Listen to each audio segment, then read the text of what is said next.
Pernahkah kamu merasa bangga bisa mengerjakan banyak hal sekaligus, tapi hasilnya malah berantakan dan bikin kepala pusing? Hati-hati, kebiasaan ini bisa jadi jebakan mental paling mematikan di era digital. Jangan sampai kamu terjebak dalam lingkaran multitasking yang hanya bikin stres. Karena ternyata multitasking gak cuma bikin kerjaanmu kacau, tapi juga bisa merusak otakmu. Yuk tonton video ini sampai habis karena ini penting banget buat kamu. Kita akan bahas 2 kebiasaan buruk yang diam-diam bisa bikin otakmu cepat rusak. Jangan lewatkan 1 detik pun, tonton sampai habis. Gimana? Kamu siap? Oke. Pertama, kerja berat dalam satu waktu atau multitasking. Banyak orang mengira multitasking itu tanda keren, tanda pintar, tanda produktif. Padahal, saat kita memaksa otak mengerjakan banyak tugas berat sekaligus, itu justru bikin performa otak drop drastis. Otak manusia itu bukan komputer super. Saat multitasking, otak kita sebenarnya hanya bolak-balik fokus dengan cepat. Dan itu bikin energi cepat habis, hasil kerja pun jadi berantakan. Menurut Dr. Jennifer E. Davis dari Brown University Health, multitasking bikin otak cepat lelah dan kurang efisien. Beliau bilang, otak kita hanya lompat-lompat fokus, bukan kerja paralel. Penelitian juga menunjukkan multitasking media bikin volume otak di area penting jadi lebih kecil. Artinya multitasking bisa mempengaruhi emosi dan perilaku kita. Multitasking itu jebakan. Kita sering merasa bangga bisa multitasking, padahal itu cuma ilusi produktivitas. Bayangkan kamu buka semua aplikasi di HP, TikTok, Instagram, WhatsApp, Twitter, notifikasi numpuk, akhirnya cuma scroll-scroll doang tanpa arah. Produktivitas sejati itu, fokus buka 1 aplikasi saja, selesaikan 1 tugas, baru pindah ke tugas berikutnya. Nah, itu yang benar. Jadi, daripada capek sendiri dan stres yang merusak otak kamu, lebih baik fokus pada 1 tugas berat dalam 1 waktu. Beri otak kesempatan untuk bekerja dengan optimal. Percayalah, kualitas kerjamu akan meningkat drastis. Latih dirimu untuk lebih sabar, biar otakmu nggak kelelahan. Beri jeda istirahat agar bisa berpikir jernih. Dengan begitu, ide-ide cemerlangmu bisa muncul tanpa gangguan. Oke, guys, sekarang akan kita bahas hal kedua yang bisa merusak otak kita. Yang kelihatannya sepele, tapi bisa menggerogoti kemampuan otak kita secara perlahan, dan akhirnya membuat kita merasa lebih bodoh, mudah emosional, dan bahkan hanya sekedar membuang-buang waktu. Kebiasaan buruk yang kedua yaitu, hindarilah sering nonton konten sampah, konten yang isinya cuma hiburan singkat, yang membuat kita ketawa atau merasa senang sejenak, tanpa ada nilai edukasi yang berarti. Ini sekilas menyenangkan, tapi ini berbahaya.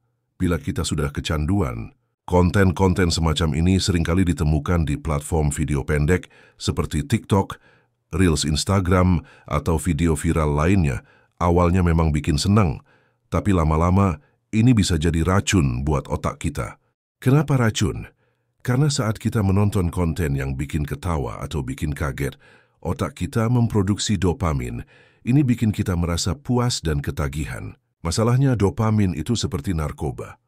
Semakin sering kita konsumsi hiburan instan, semakin otak kita malas berpikir panjang. Otak kita maunya kesenangan instan, tanpa usaha, tanpa proses. Lama-lama kita kehilangan semangat untuk belajar, kita kehilangan rasa ingin tahu dan malah jadi pemalas. Kita hanya ingin hiburan cepat yang bikin kita ketawa atau senang tanpa mikir panjang. Konten sampah itu membuat otak kita berhenti berkembang. Kita nggak lagi ingin belajar atau berjuang. Maunya ya hiburan yang bikin otak nyaman, yang bikin kita ketagihan dopamin. Padahal otak itu perlu tantangan, perlu belajar hal baru. Kalau kita hanya konsumsi hiburan instan, otak kita jadi tumpul. Dan akhirnya kita makin susah fokus dan gampang bosan. Itulah mengapa menonton konten sampah itu termasuk kebiasaan yang merusak otak. Jangan salah, nggak semua hiburan itu buruk. Tapi kalau kebablasan, bisa-bisa kamu kehilangan semangat hidup. Jadi mulailah lebih bijak memilih tontonan. Jangan hanya cari yang bikin ketawa, cari juga yang bikin kamu belajar, yang memicu rasa ingin tahu, yang bikin otakmu semakin tajam. Hindari scrolling berlebihan di media sosial. Karena scrolling yang nggak ada habisnya itu hanya bikin kamu kehilangan waktu dan kesempatan untuk belajar hal baru. Kalau kamu ingin otakmu tetap sehat, kuat, dan nggak malas berpikir panjang, mulai sekarang kontrol tontonanmu. Kendalikan dopaminmu, biar otakmu tetap cerdas dan nggak kecanduan hiburan instan. Ingat, otak kita itu ibarat pedang. Kalau nggak diasah, dia akan tumpul. Dan kalau kita hanya kasih asupan hiburan instan, otak kita akan semakin lemah. Jangan biarkan konten sampah meracuni otakmu. Bijaklah dalam memilih tontonan agar kamu tetap jadi pribadi yang mau belajar, mau berjuang, dan gak gampang menyerah. Nah, inilah saatnya sekarang kita bahas kesimpulan dari pembahasan kita hari ini tentang bahayanya multitasking berlebihan dan konten hiburan yang sekadar memicu kesenangan sesaat.